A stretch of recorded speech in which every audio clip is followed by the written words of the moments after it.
The copyright of this file belongs to the Charlotte Mason Institute, Andres Smith and Danielle Sinceri, and it is for personal use only and may not be republished in any format without written permission from the copyright holders. The views in these files do not necessarily reflect the views of the copyright holders. The information provided is not intended to represent, be construed, or received as professional mental health advice. The copyright holders encourage everyone with mental health needs to work closely with a licensed provider that fits those needs.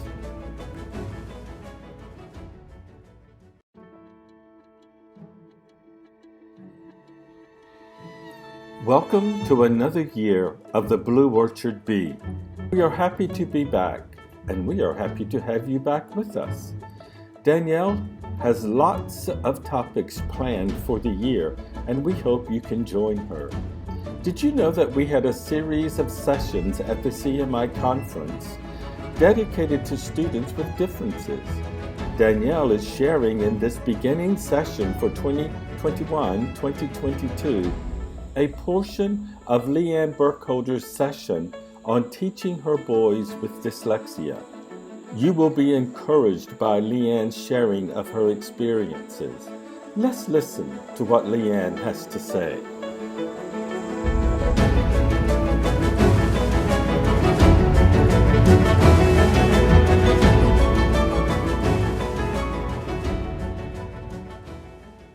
When I read these principles 13 years ago, well, 16, but 13 as I started educating, I loved them immediately.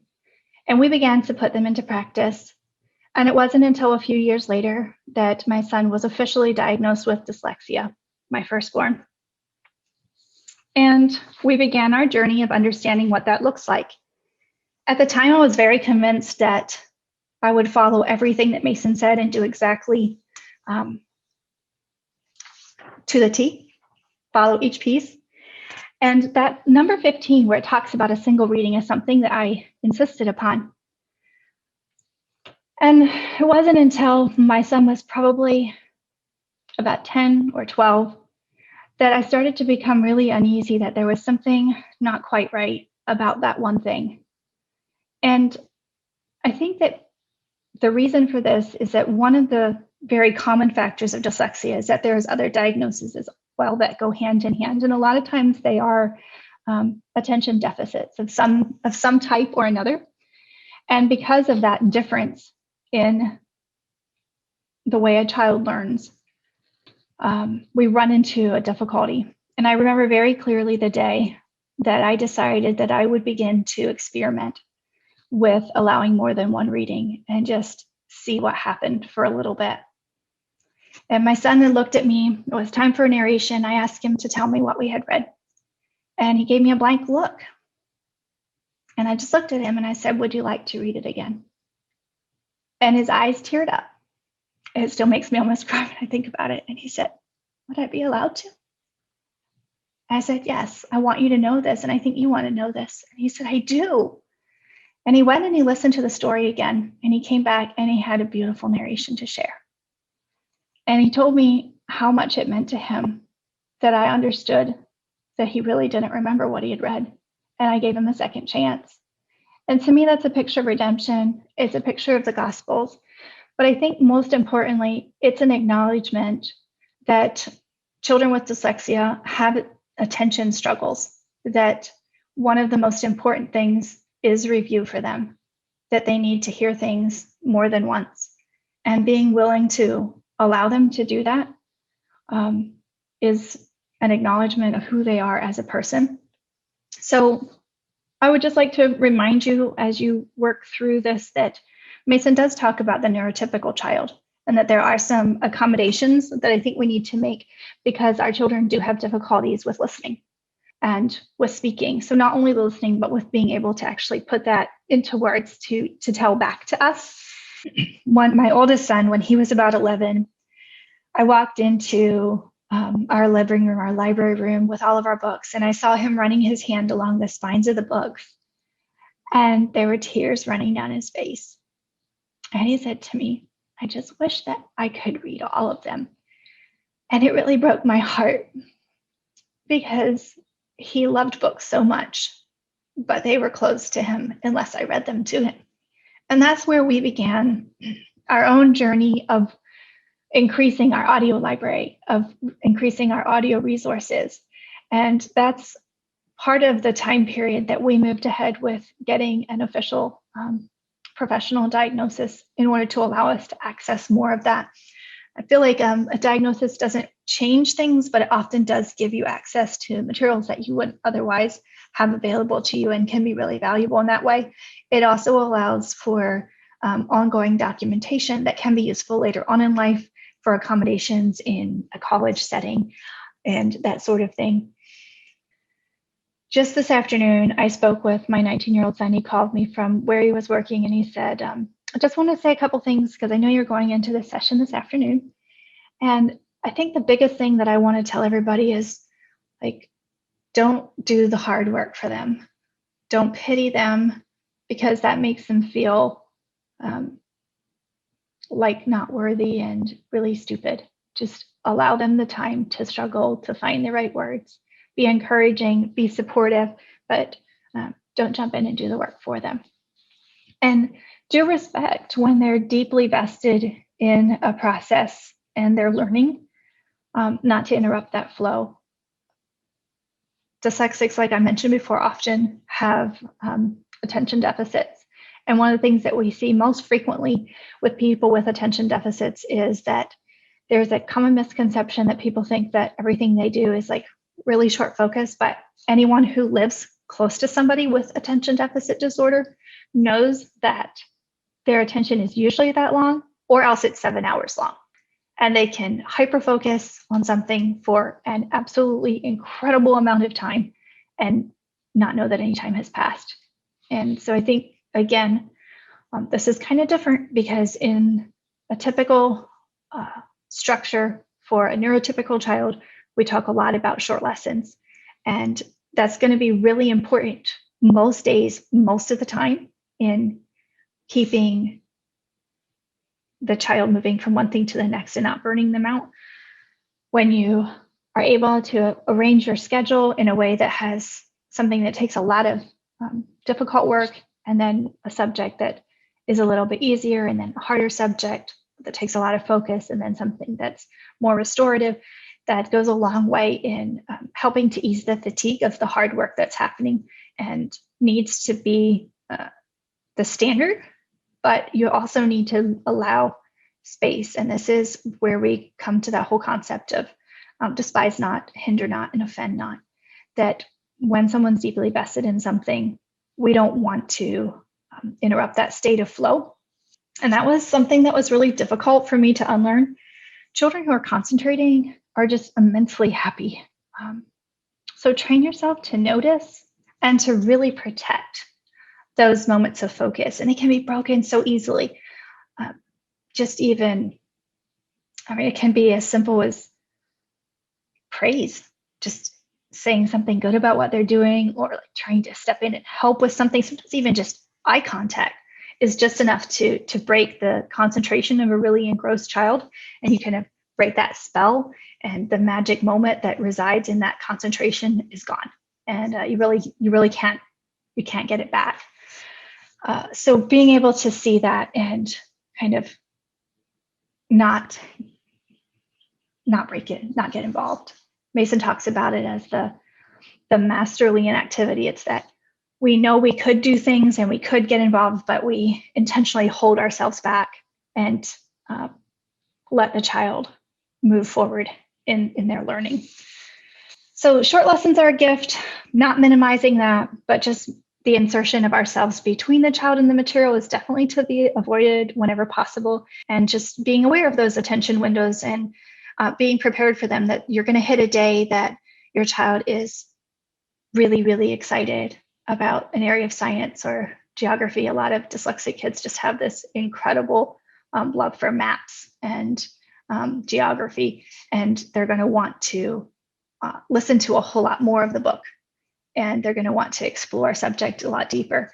And just going back to what I said about audiobooks and allowing them to repeat listen is incredibly important.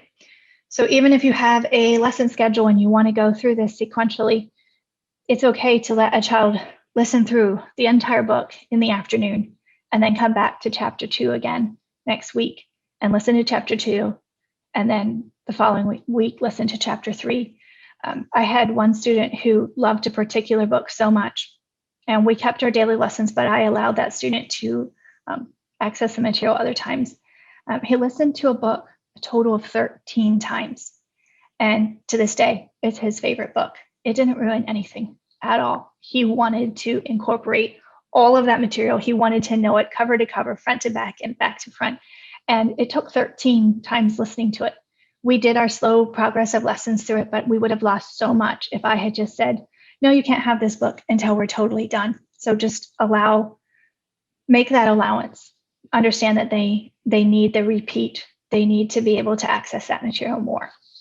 It doesn't mean that you have to throw out your lesson plans, but you need to provide the chance for them to revisit that material. I guess just to reaffirm that whenever we're not actively working on language acquisition, you accommodate heavily so that you can keep that love for learning alive. One of the most important things to me as I educated my children was that they would love learning, that they would love books for all of their life.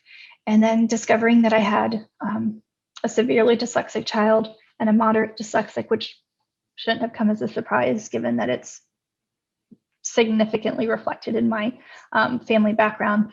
But I had this fear that they would hate learning, that they would hate books. And it's really beautiful to see that that didn't happen, that we've been able to keep that love for learning alive, that they still come to me asking for book requests and are self-directing lots of learning on their own. So just keep that desire to learn alive, protect that above all else, so that you don't limit their progress in the future. You just want to make sure that their knowledge hunger levels are met, even though, and because especially a lot of times that level is going to be above their decoding level, especially in the early days. Continue to focus on what's working for you. You're going to need to become a student of your particular child, your particular situation, and do more of what works and less of what doesn't. Don't be afraid to individualize this and make it personal for your child. You can be true to the principles in a Mason education and still individualize this to make it work for your student. And it's something that is just incredibly important. And I want to give you the freedom today to walk away and be inspired to do that and not to be concerned that you're doing it wrong. One of the biggest challenges for dyslexia is the emotional challenge. It's not just the academic challenge. And a really, really big part of successful dyslexia support is addressing those needs and making sure that they reach their potential is important, but making sure that we answer those questions, that the emotional questions is even, if not more important, it's at least equally important. And that question of, am I good enough? So many students come up feeling like they're just stupid, and they're not. They're smart, but they learn differently.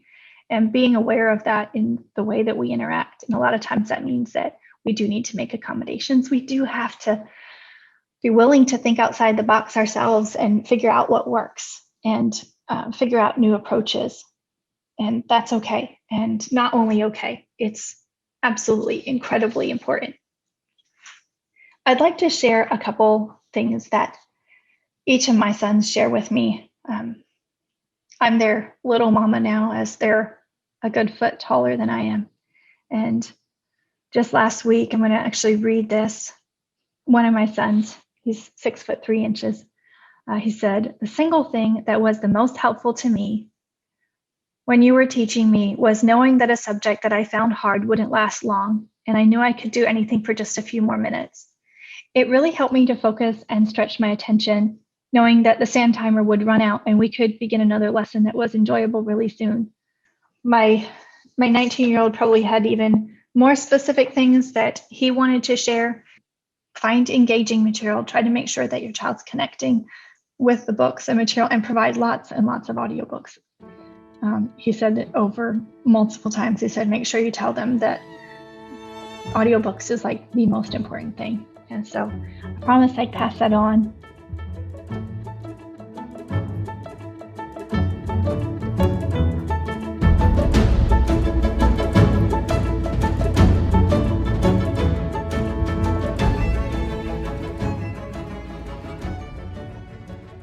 We hope you enjoyed your time with LeAnn Burkholder today. Join Danielle next week as she discusses living with dyslexia with one of our favorite people, Jack Laws. You can learn more about him at johnmuirlaws.com. Jack is a naturalist who has taught those of us at CMI conferences for years about nature study. Join Danielle and Jack next week. You will be glad you did.